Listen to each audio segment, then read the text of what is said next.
राव दूधा महाराज, उनकी पौत्री के रूप में, पुत्र की बेटी के रूप में मिहिरा का जन्म हुआ।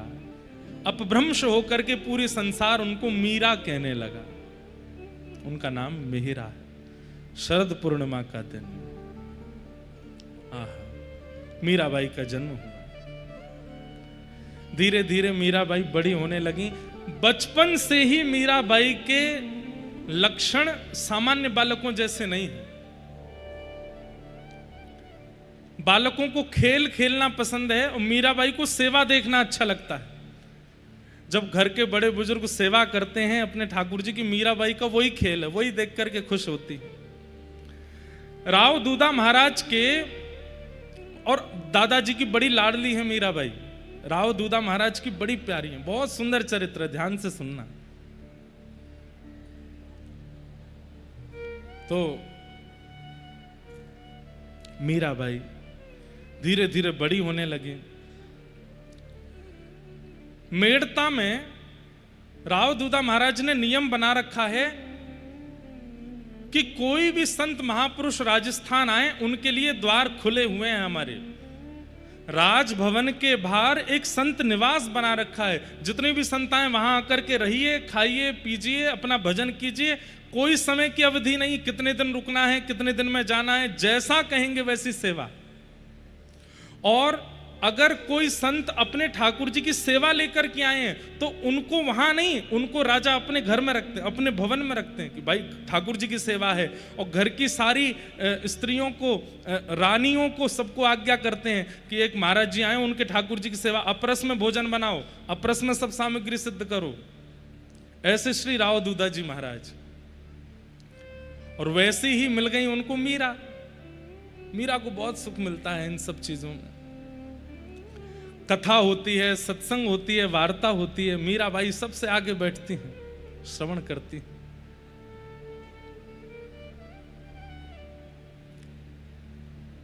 सबसे आगे बैठ करके श्रवण करती हैं। एक जोशी जी नाम के वक्ता थे, नाम तो कुछ और रहा होगा, उनका सरनेम जोशी था। वो जोशी जी नित्य कथा सुनाने आते थे मेड़ता में। और मीराबाई 4.5-5 साल की लहंगा फरिया पहन करके, सुंदर अपनी पत्रावली बना करके जोशी जी के आने से पहले ही आकर के बैठ जाती है। और सारे घर के लोगों को खींच के लाती है, अपनी माता जी को, पिताजी को, राव दूधा दादाजी को, अपने भैया जयमल को, सबको लेके आते हैं। कथा हो रही है, चलो सुनने। और जो कथा सुनने नहीं आता, मीराबाई 2 दिन उससे फिर बात नहीं करती कि तुम कथा सुनने नहीं आए, हमारी आपसे मित्रता नहीं है। ऐसा ही आप लोग भी किया करो। जो वृंदावन जावे तो मना करे, कथा में आवे तो मना करे, अच्छा अनफ्रेंड कर दो उसको, ब्लॉक मार दो व्हाट्सएप पे। फोन करे, भैया डीपी नहीं दिख रही है, बोले नहीं दिखेगी। क्यों, क्या बात हो गई? बोले तुम कथा में नहीं आए, हमने बुलाया फिर भी नहीं आए। मीराबाई ऐसी सबसे आगे बैठ करके कथा सुनती हैं। और ये तो पहला आश्चर्य। और दूसरा आश्चर्य क्या है, जोशी जी कथा सुना रहे हैं और बड़े बुजुर्ग कोई झोंके ले रहे हैं, कोई सो गया है, कोई उबासी ले रहा है, कोई पानी पी रहा है, कोई कुछ कर रहा है, कोई पंखा जल रहा है, कोई पसीना पोंछ रहा है। लेकिन मीराबाई 4.5 वर्ष की लाली, और उसके नेत्रों से आंसू गिरते रहते हैं। कभी अपने आंसू पोंछती है, कभी सिसक सिसक के रोती हैं। राव दूधा जी देखते हैं, लाली तू काय को रोवे, इधर आ। अपनी गोद में बैठा लेते हैं, वहां बैठी बैठी सुनती है, रोती रहती है। कथा विश्राम हुई, सब लोग व्यास मंच पर जाकर के प्रणाम कर रहे थे। तो जोशी जी ने कहा, आप लोगों को कथा समझ में आई? किसी की कोई जिज्ञासा हो तो हमसे पूछ लेना। सब लोग बोले नहीं नहीं, हमें तो समझ आ गई, कोई जिज्ञासा नहीं है। जोशी जी एक एक आदमी से पूछ रहे हैं, कथा समझ में आई? सब कह रहे हाँ बहुत बढ़िया कथा। लेकिन मीरा दूर से आ रही है, बोले मैं पूछूंगी। राव दूधा जी से कहती हैं, दादाजी व्यास जी से कहो मुझे कुछ पूछना है। राव दूधा जी बोले क्या पूछोगे? बोले उनसे ही पूछूंगी। छोटी सी मीरा अपने दादाजी की उंगली पकड़ करके व्यास जी के पास आती है। व्यास जी माला लेकर के राव दूधा जी को पहनाते हैं, महाराजा हैं। राव दूधा जी कहते हैं हमें तो कुछ नहीं पूछना, पर हमारी लाली को आपसे कुछ पूछना है।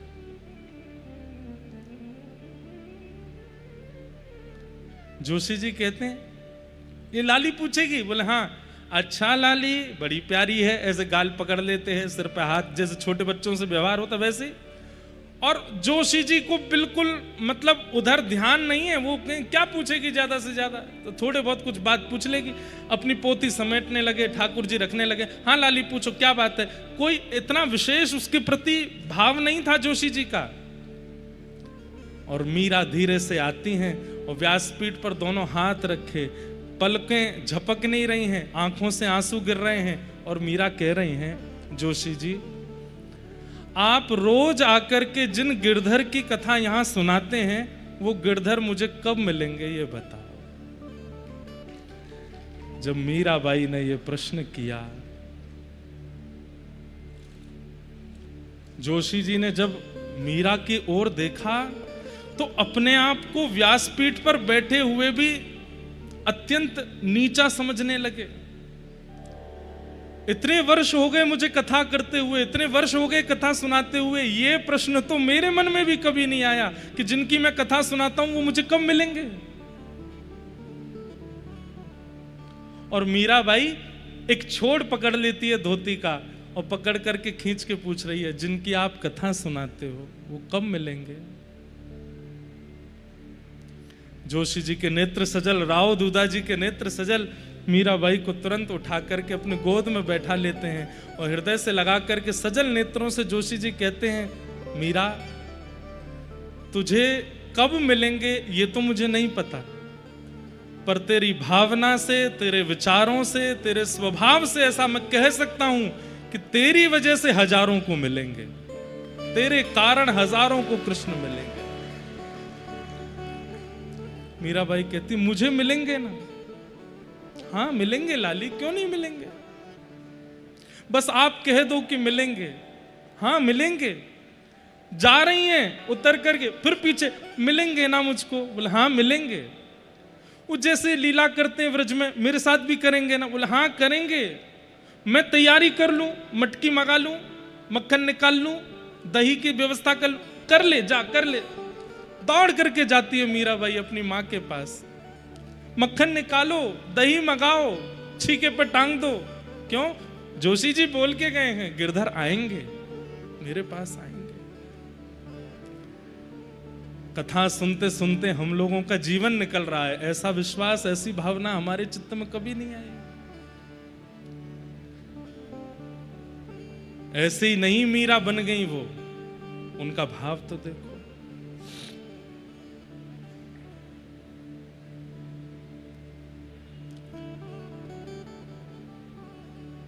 एक बार राव दूधा जी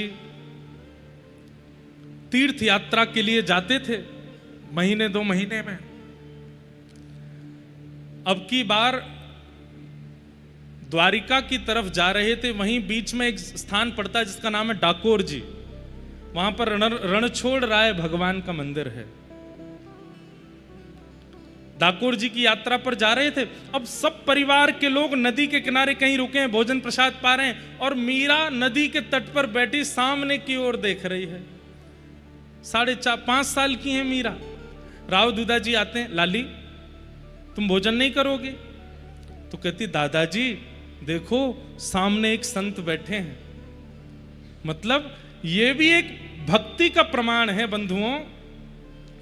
ठाकुर जी जिसको चुन लेते हैं ना, उसकी दृष्टि कैसे भी स्थान में वैष्णव को खोज लेती है, वैष्णव का दर्शन कर लेती है।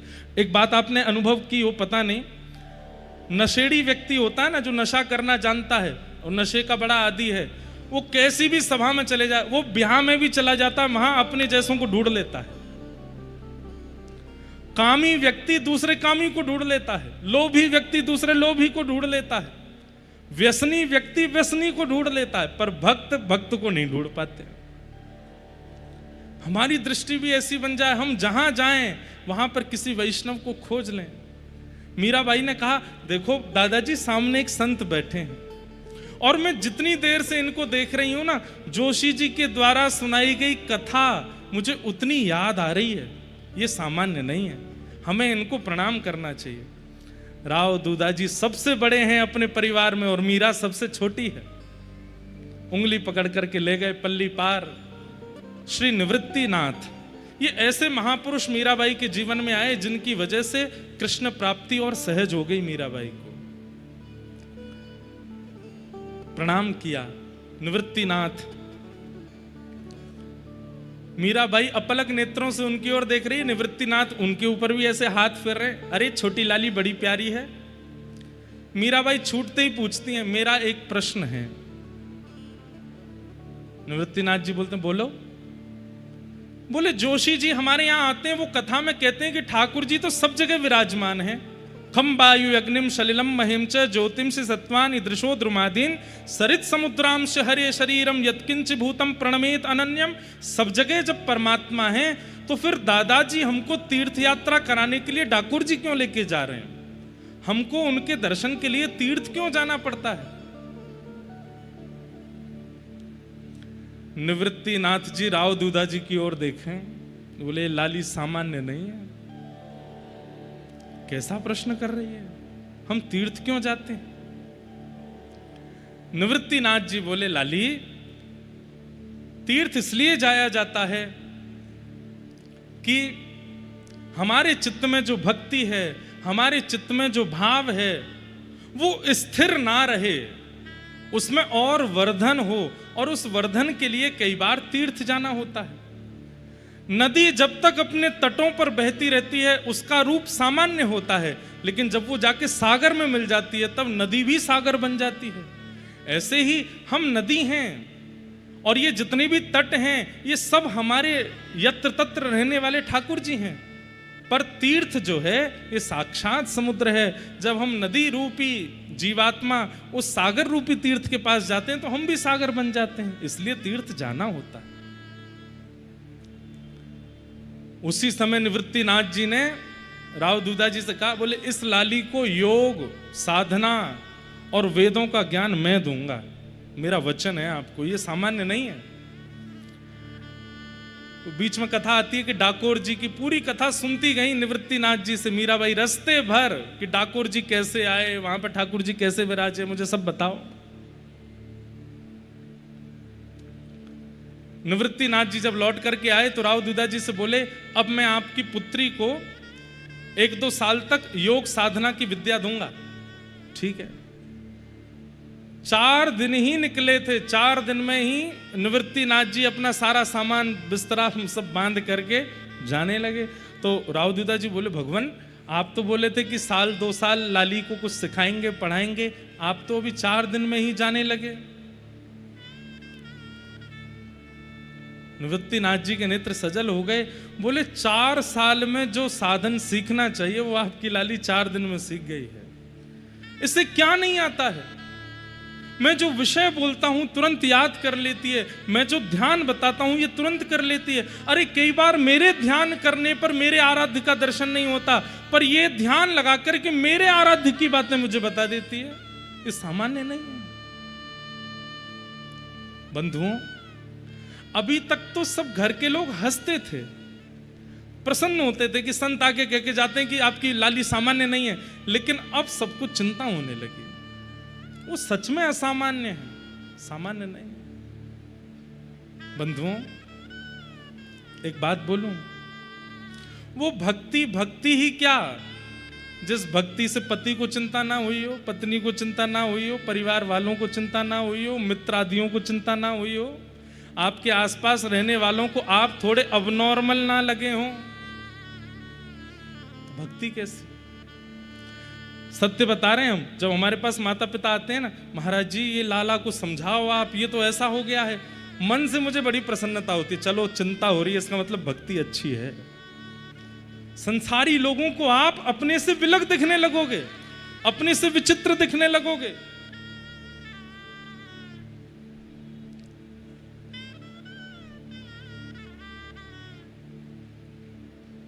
उसी काल में वृंदावन से एक संत का आगमन हुआ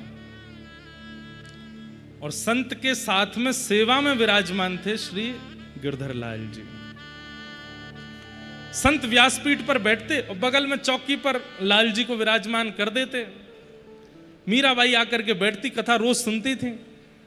आज लेकिन ऐसा हुआ कि दृष्टि व्यास जी को नहीं देख रही है, दृष्टि बगल में बैठे गोपाल जी को ही देख रही है।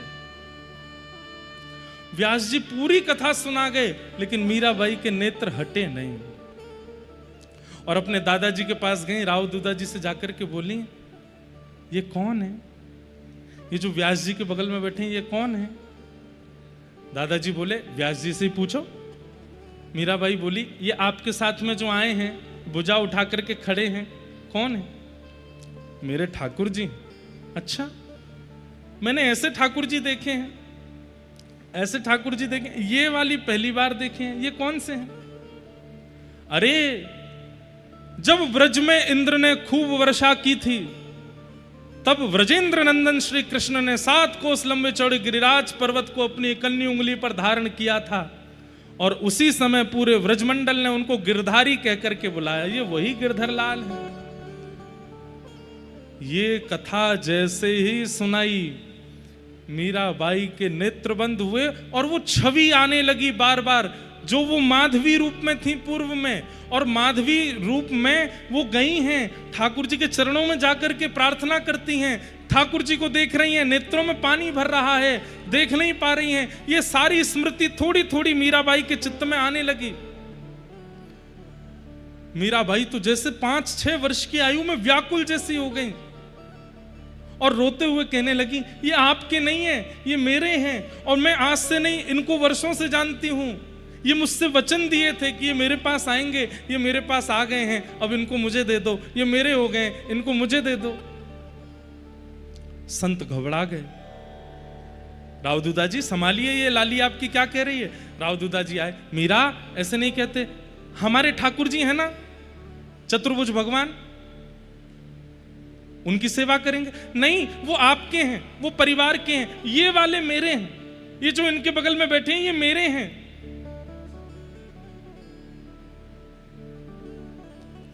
राव दूधा जी जैसे तैसे मीराबाई को ले गए। मीराबाई ने रोना बंद नहीं किया। रोते रोते रोते दिन निकल गया, रात निकल गई।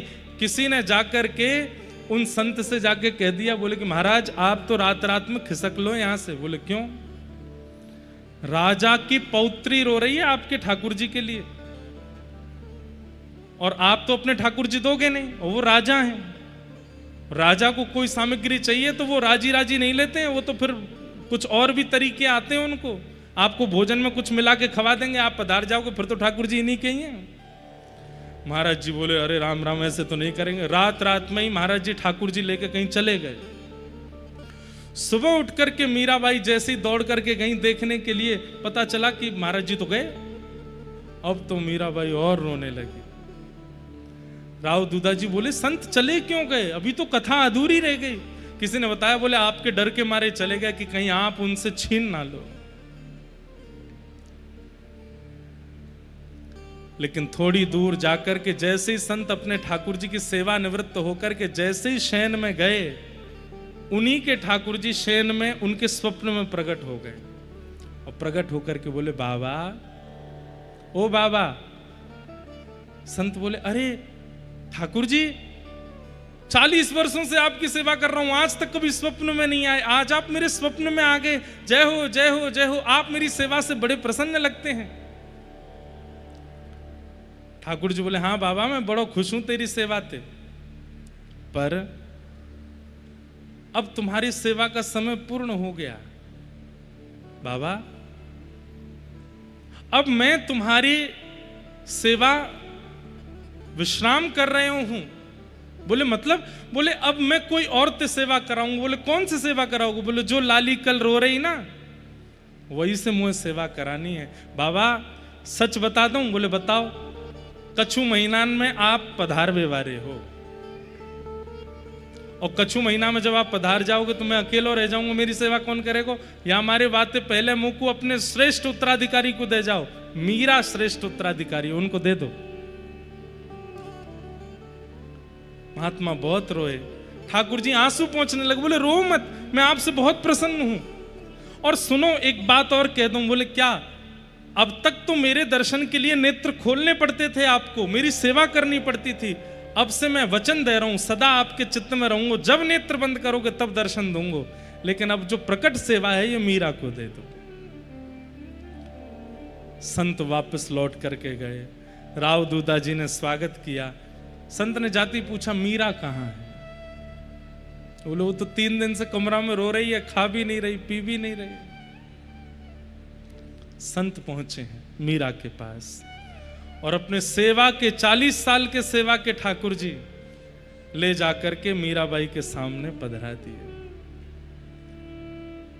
ले मीरा है गिरधर तेरा, ले मीरा है गिरधर, गाइए,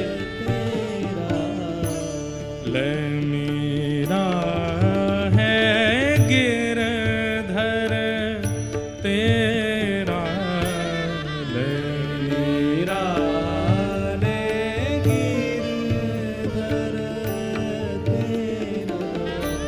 सेवा पूर्ण भई अब मेरी, सेवा पूर्ण भई अब मेरी, सेवा पूर्ण भई अब मेरी, सेवा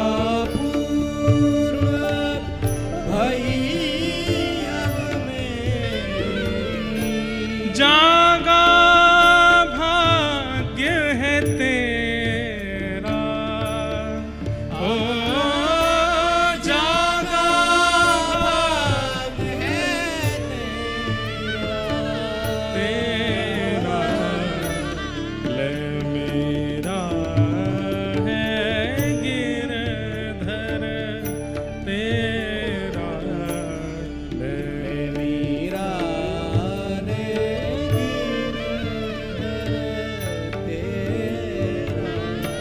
लाली अब मेरी सेवा पूरी है गई है, अब ले ये तेरे ठाकुर जी। और देते समय संत के भी हाथ कांप रहे हैं, हृदय कांप रहा है, 40 सालों से जिनकी सेवा की है अब वो किसी और को देने पड़ रहे हैं। एक तरफ मीरा अति प्रसन्न है और एक तरफ वो संत जैसे मानो अपने प्राण दे रहे हों। मीराबाई कह रही हैं आप रोइए मत, मैं आपको वचन देती हूं, मैं बहुत भाव से सेवा करूंगी, आप मुझे बता के जाइए कैसे नियम है, मैं हर नियम का पालन करूंगी, आप बिल्कुल परेशान मत हो। सेवा बड़े भाव सो करियो, सेवा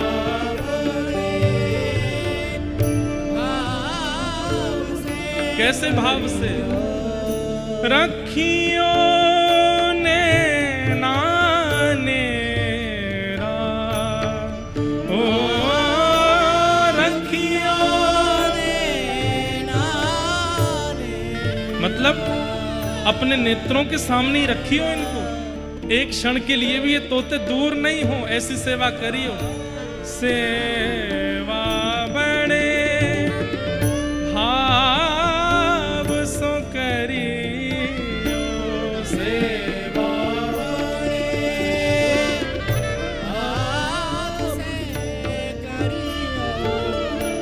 रखियो ने नानेरा,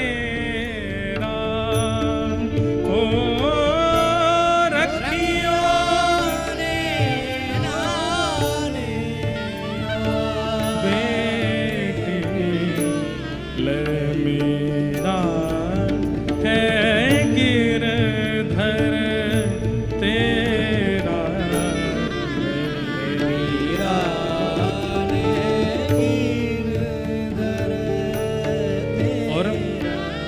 संत मीराबाई के सिर पर हाथ फेरने लगे, रो रहे हैं। अब मीराबाई हंस तो रही हैं पर संत के विरह को देख करके वो भी रो रही हैं और बार बार उन संत से लिपट जाती। आप चिंता मत करो, मैं बहुत भाव से सेवा करूंगी, आप बीच बीच में आते रही हो और आप आकर के देखेंगे मैं इतनी सुंदर सेवा करूंगी, आप खुश हो जाएंगे। संत ने पहले तो सिर पर आशीष दिया और जाते जाते मीराबाई के चरणों में प्रणाम करने लगे। मीराबाई घबरा गई, आप मुझे प्रणाम क्यों कर रहे हैं? मैं इस योग्य नहीं हूं, मुझे बहुत ग्लानि हो रही है, आप मुझे प्रणाम मत करो। अरे तू बड़भागिन है, तू ठाकुर जी को नहीं लाई है कहीं से, ठाकुर जी स्वयं चल के तेरे पास आए, मुझे आज्ञा दे करके आए हैं कि मुझे उसके पास जाना है। सो ही सुहागन प्रिय जाहिरी जे, सो ही सुहागन जाहिरी जे, सो ही सुहागन प्रिय जाहिरी जे, सो ही सुहागन प्रिय जाहिरी जे। कैसा तेरा मेरा, ओ कैसा तेरा मेरा, बेटी ले मेरा है गिरधर तेरा, ले मेरा है गिरधर तेरा, ले मेरा है गिरधर तेरा, ले मेरा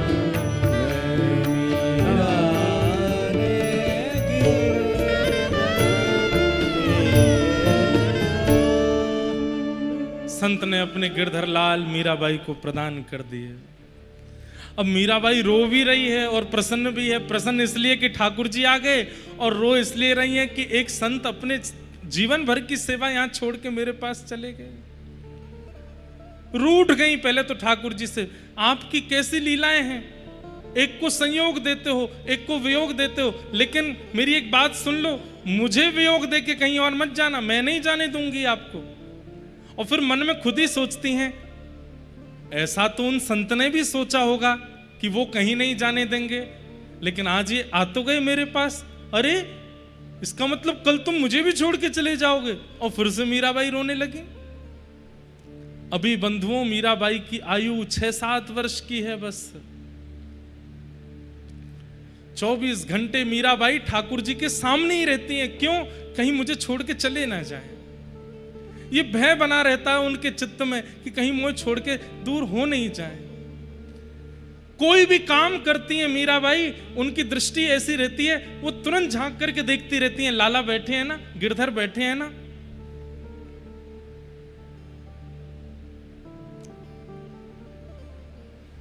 और फिर वही लीला जो मैं कल सुना रहा था।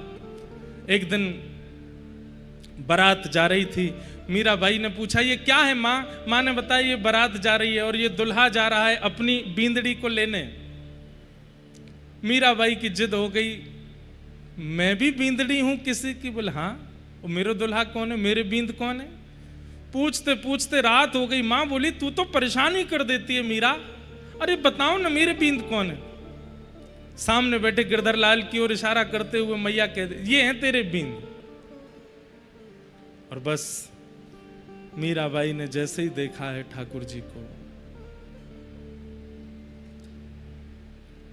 उसी छवि रूप को निहारती रहती। बंधुओं, मीराबाई ने अपने जीवन का सबसे पहला पद क्या गाया पता है? जहां से उन्होंने पद गाना शुरू किया, मीराबाई के जीवन में सबसे पहला पद कौन सा आया? बहुत सुंदर पद है और उसके पीछे भी एक लीला है।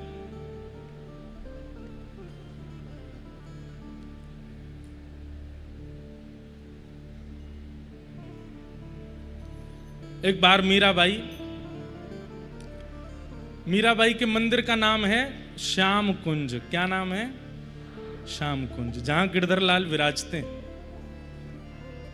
अलग अपने परिवार से एक कुंज बनाई है, वहीं घास लगाई है, वहीं पर पौधे बनाए हैं, वहीं सुंदर सुंदर बेल बनाई है, वहीं सुंदर सुंदर पुष्प बनाए हैं। वहां मध्य में इनके गिरधरलाल जी विराजते हैं। वहीं पास में एक सरोवर बनाया है, नील सरोवर, उसमें कमल प्रकट किए हैं। पूरे दिन मीराबाई वहीं लगी रहती हैं। अभी तक मीराबाई सेवा करती हैं, भोग लगाती हैं, पर गाना अभी शुरू नहीं किया है। एक दिन एक लीला होती है। क्या? आप अपने ठाकुर जी को निहार रही थी बैठे बैठे, और निहारते निहारते बस प्रसन्न मुद्रा में देखती हैं, ना मन में कुछ सोचती हैं, ना कोई बात करती हैं, कुछ नहीं, बस देखती हैं। देखने में ही सुख लगता है। और देखते ही देखते पता नहीं सरोवर से कुछ आवाज जैसी आई, और मीराबाई ने जैसे सरोवर की ओर देखा तो जो लगन ठाकुर जी को देखने में लगी थी, वही लगन सरोवर को देखने में लग गई।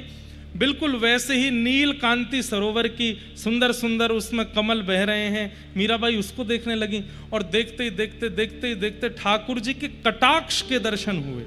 ये ऐसे नेत्र सरोवर में दिखे, और जैसे ही मीराबाई ने वो दृश्य देखा, तुरंत उठ खड़ी हुई, बार बार अपने हाथ से इधर उधर करके देखें कहां हैं वो नेत्र दिखे थे। इतने में ही चंदन की सुगंधी आने लगी। धीरे धीरे मीराबाई एक सीढ़ी नीचे उतरी, 2 सीढ़ी नीचे उतरी, 3 सीढ़ी नीचे उतरी, भीतर प्रवेश करने लगी सरोवर में। प्रवेश करते करते नेत्र बंद हो गए, और तभी अपने मन में उनको ऐसा चिंतन होने लगा कि सामने श्याम सुंदर खड़े हैं। अच्छा, एक लीला तो हमने सुनाई नहीं आपको। वो जो गिरधरलाल जी मीराबाई के पास आए थे, उज्जैन महाराज जी के गिरधरलाल जी, तो वो महाराज जी के पास जब गिरधरलाल जी थे तो एक दिन वो सेवा कर रहे थे, और मीराबाई दूर द्वार पे बैठ करके उनको देख रही थी। कथा में जब से देखा तब से मन हरण कर लिया था। तो महाराज जी सेवा कर रहे थे अपने ठाकुर जी की, तो ठाकुर जी ऐसे बैठे हैं, मीराबाई ऐसे देख रही थी। सामने संत बैठे हैं तो ऐसे झांक करके देख रही है, और ऐसे अपलक नेत्रों से देख रही है। अचानक से संत की दृष्टि इधर गई, तो ठाकुर जी ने अपने नेत्र ऊपर किए और अपनी उठी हुई भुजा से बोले। मीराबाई बोली, अरे जे तो माने बुलावे। संत बोले, क्या हुआ लाली? अरे थारो ठाकुर माने बुलावे। हाँ लाली, ये तो सबको ही बुलाते। ना ना, जे माने ही बुलावे। अपनी मारवाड़ी भाषा में कहें, थारो ठाकुर माने बुलावे, और ऐसे ऐसे करके बुलावे। अब मुझे मारवाड़ी तो आती नहीं, मीराबाई मारवाड़ी बोलती। आहा, तब से मीराबाई को इच्छा थी, अपने ठाकुर जी को इसी भाव से देखती थी। वो पहले तुमने ऐसे किया था, अब क्यों नहीं करते? और जब से सेवा में आए हो अब ऐसे ऐसे करो। ये आंखें नीचे क्यों रहती हैं, इनको ऊपर करो। वो उस दिन तो बड़े भाव से, अब क्यों नहीं बुलाते? तो ये भाव मीराबाई का निरंतर रहता था। तो आज जैसी जलाशय में प्रवेश कर रहे हैं, वही कटाक्ष दिखे थे। अचानक ठाकुर जी दिखे, और सामने से ऐसे ही खड़े खड़े ऐसे ही बुला रहे हैं। और मीराबाई जब इस छवि को देखती हैं, दौड़ती हैं। जैसे ही ठाकुर जी को पकड़ने के लिए, अथाह जल है सरोवर का, उसमें मीराबाई डूबने लगती हैं। तभी सखी सहचरियां डूबती हैं। अरे मीरा मीरा मीरा, संभालो। दौड़ करके मीराबाई को बाहर लाती हैं। प्रसन्न मुद्रा है, हंस रही हैं। सब लोग होश में लाते हैं। मीराबाई को थोड़ी देर में होश आता है। अरे मीरा, तू पूरी गीली हो गई, सरोवर में डूब रही थी, कहां जा रही थी? आंख बंद करके भीतर प्रवेश कर रहे थे। तब मीराबाई ने अपने जीवन का सबसे पहला पद गाया, और ये पद लिखा नहीं है, प्रकट हो गया, अपने आप आया उनके हृदय से। म्हारे नैना निपट बकट छवि अटके, म्हारे नैना निपट बकट छवि, ओ म्हारे नैना निपट बंक छवि अटके, म्हारे नैना निपट निपट देखा रूप मदन मोहन री, देखा रूप मदन मोहन री, देखा रूप मदन मोहन री, देखा रूप मदन मोहन री। पियत पियूखन मटके, पियत पियूखन मटके, मारे नैना निपट बंक छवि अटके, मारे नैना। अरे सखी मैं कहा बताऊं, ये टेढ़ों से लाला या कि टेढ़ी सी कमर पे मेरे नैना अटक गए हैं। बोले कैसे अटक गए? बोले जैसे कोई भंवर किसी फूल के रस को लेते लेते भूल जाता है कि उड़ना भी है, और वो फूल रात्रि होते ही अपनी पंखुड़ियों को समेट लेता है और वो भंवर उसके अंदर ही मर जाता है। ऐसी मेरे नेत्र भंवर इनकी तिरछी कटाक्ष पर, इनकी टेढ़ी सी कमर पर अटक गए हैं। ये सबसे पहला पद गाया मीराबाई ने। और वारिज भवा बारिज भवा अलग मतवारी, नैन रूप रस अटके, वारिज भवा अलग मतवारी, नैन रूप रस अटके, टेढ़ा कट टेढ़े कर मुरली, टेढ़ा कट टेढ़े। अरे सखी मैं कहा बताऊं कैसो है? बोले पूरो टेढ़ो है, मुख भी टेढ़ो है, कमर भी टेढ़ी है, चरण भी टेढ़े हैं, भुजा भी टेढ़ी है। टेढ़ा कट मतलब पूरो शरीर टेढ़ो है। टेढ़े कर मुरली, टेढ़ा कट टेढ़े कर मुरली, टेढ़ा पागलर लटके, टेढ़ा पागलर लटके, माणे नैन निपट बंक छटके, मारे नैन निपट बंक छटके, मारे नैना निपट बंक छवि अटके, मारे नैना निपट बंक छवि। मीरा प्रभु रे रूप लुभानी, मीरा प्रभु रे रूप लुभानी, किसके? गिरधर नागर नटके, गिरधर नागर नटके, हे मीरा गिरधर रूप लुभानी, मीरा गिरधर रूप लुभानी, हे मीरा प्रभु रे रूप लुभानी, मीरा प्रभु रे रूप लुभानी, गिरधर नागर नटके, गिरधर नागर नटके, मारे नैना निपट बंक छवि अटके, हरे नैना निपट बंक छवि। मीराबाई गीले वस्त्रों में ही नृत्य करने लगी हैं। हे मोहन आओ तो सही, गिरधर आओ तो सही, माधव रे मंदिर में मीराबाई एकली खड़ी, मोहन आओ तो सही गिरधर आओ तो सही, मोहन रे मंदिर में मीराबाई एकली खड़ी, गिरधर आओ तो सही, गिरधर आओ तो सही, माधव रे मंदिर में मीराबाई एकली खड़ी, मोहन आओ तो सही रे माधव आओ तो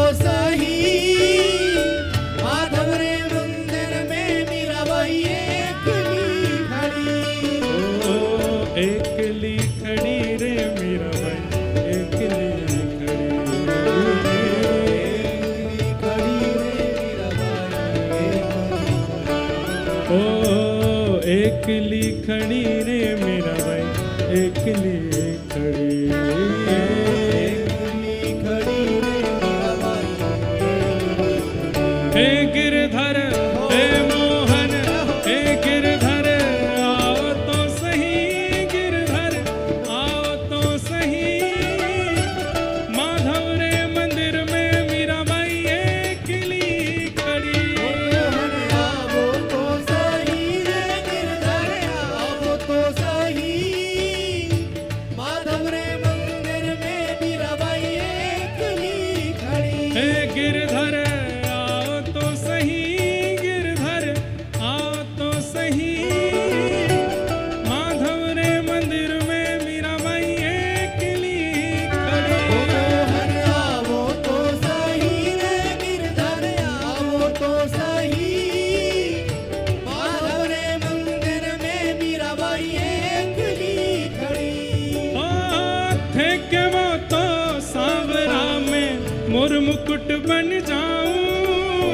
थे के वो तो सांवरा में और मुकुट बन जाऊं थे के वो तो सांवरा में मोर मुकुट बन जाऊं थे के वो तो सांवरा में और मुकुट बन जाऊं ओ पैरण लागे सांवरो जे पैरण लागे सांवरा पैरण लागे सांवरो रे पैरण लागे सांवरा ओ मैं तो मस्तक पर रम जाऊं रे मैं तो मस्तक पर रम जाओ रे मैं तो मस्तक पर रम जाऊं रे मैं तो मस्तक पर रम जाओ हे मोहन आओ तो सही गिरधर आओ तो सही माधव रे मंदिर में मीराबाई एकली खड़ी मोहन आवो तो सही गिरधर आवो तो सही माधव रे मंदिर में मीराबाई एकली बोल गिरधर लाल प्यारे की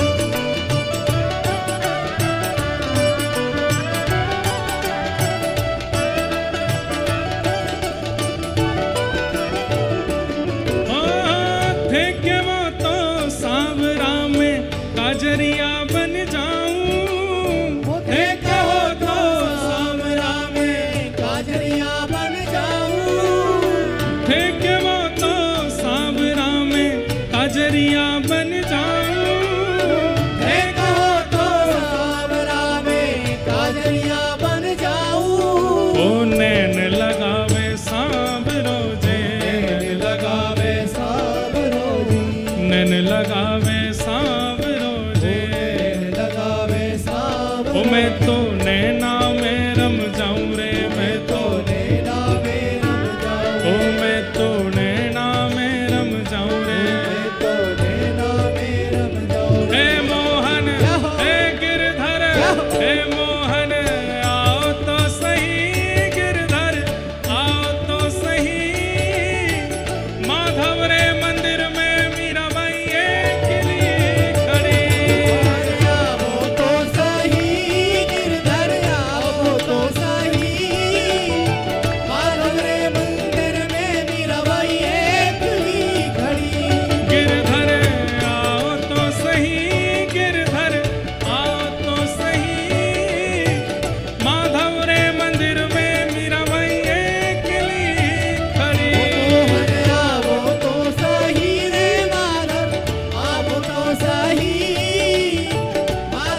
अबे मीराबाई कह रही है कह तो दो एक बार, ये बन जाओ वो बन के दिखा देंगे, हम करेंगे कि नहीं।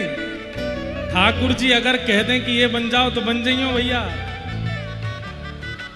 मोरहू बनाओ तो बनाओ श्री वृंदावन को, जो नाच नाच कुहक कुहक आप रिझाऊंगो। बंदरहू बनाओ तो बनाओ श्री वृंदावन को, कूद कूद डारन पे भोर को जगाऊंगो।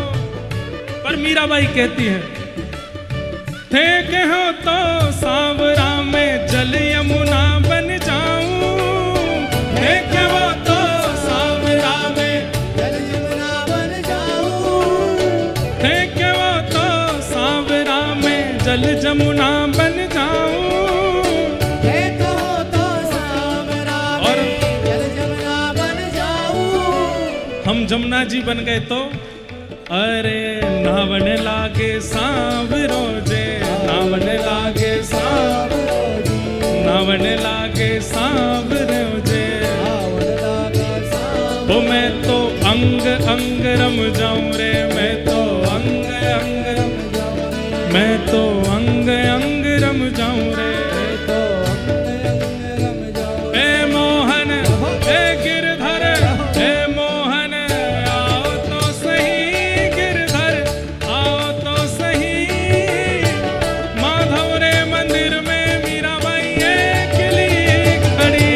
घर आओ तो सही, मोहन आओ तो सही, माधव रे मंदिर में मीराबाई अकेली खड़ी। हे मोहन आओ तो सही, गिरधर आओ तो सही। माधव रे मंदिर में मीराबाई अकेली खड़ी। मोहन आओ तो सही रे, गिरधर आओ तो सही, माधव रे मंदिर में मीराबाई अकेली खड़ी। बोल गिरधर लाल की।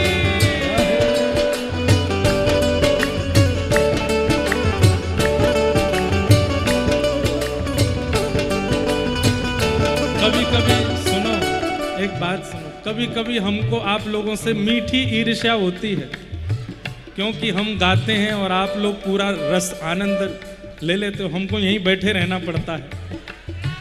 मन तो होता है पर हमारी व्यासपीठ की इच्छा है, इसलिए हमारी तरफ से पूरा आनंद आप ही लो। बोल गिरधर लाल प्यारे की।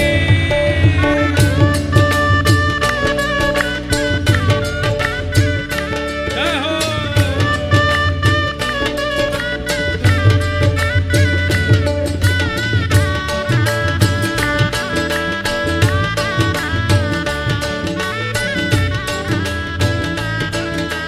गिरिराज धरणे की। जय हो।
अकेली खड़ी रे मीराबाई अकेली खड़ी।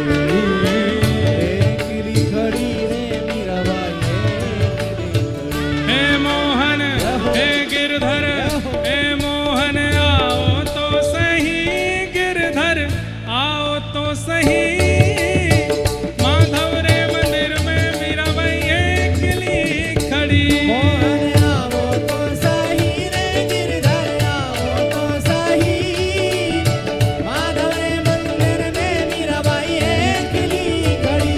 मोहन आओ तो सही गिरधर आओ तो सही माधव रे मंदिर में मीराबाई अकेली खड़ी। मोहन आवो तो सही रे गिरधर आवो तो सही माधव रे मंदिर में मीराबाई अकेली तारे गिरधर लाल की। रहो।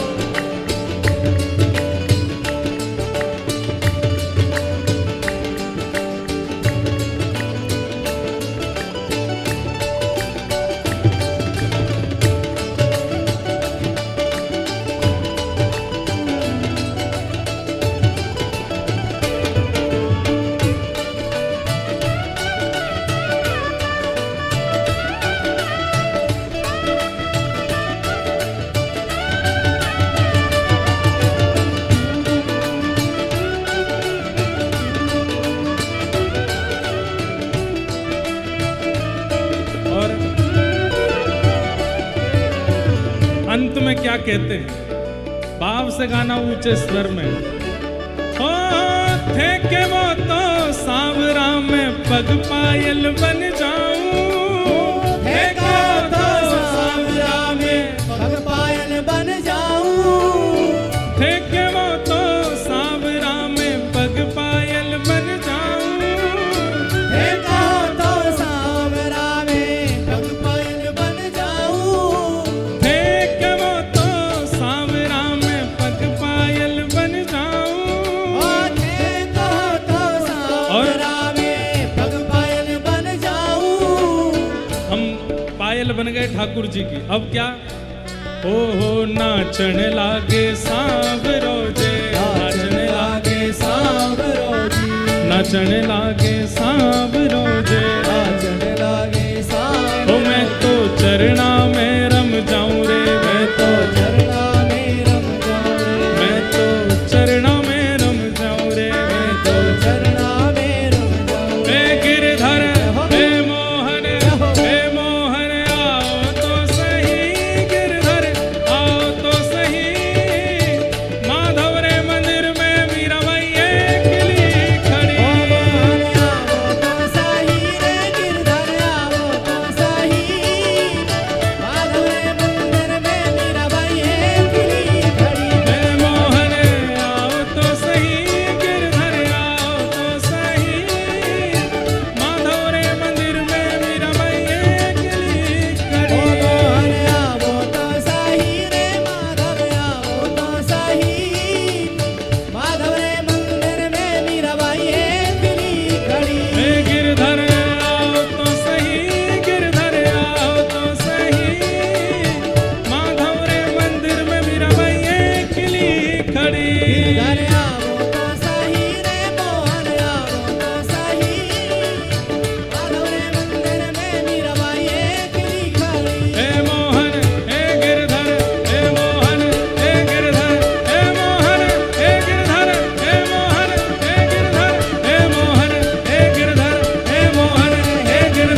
मैं पग पायल बन जाऊं, ठेक हो तो सांवरा में पग पायल बन जाऊं, नाचन लागे सांवरो जे, नाचन लागे सांवरो जी, नाचन लागे सांवरो जे, नाचन लागे सांवरो जी। मैं तो चरणा में रम जाऊं रे, मैं तो चरणा में, रम जाऊं रे, मैं तो चरणा में रम जाऊं रे, मैं तो चरणा में रम जाऊं। हे मोहन हे गिरधर हे माधव हे गिरधर, आओ तो सही गिरधर, आओ तो सही।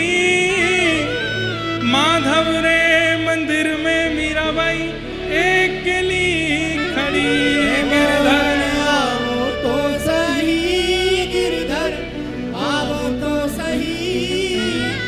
माधव रे मंदिर में मीराबाई अकेली खड़ी। बोल मीरा के गिरधर लाल की।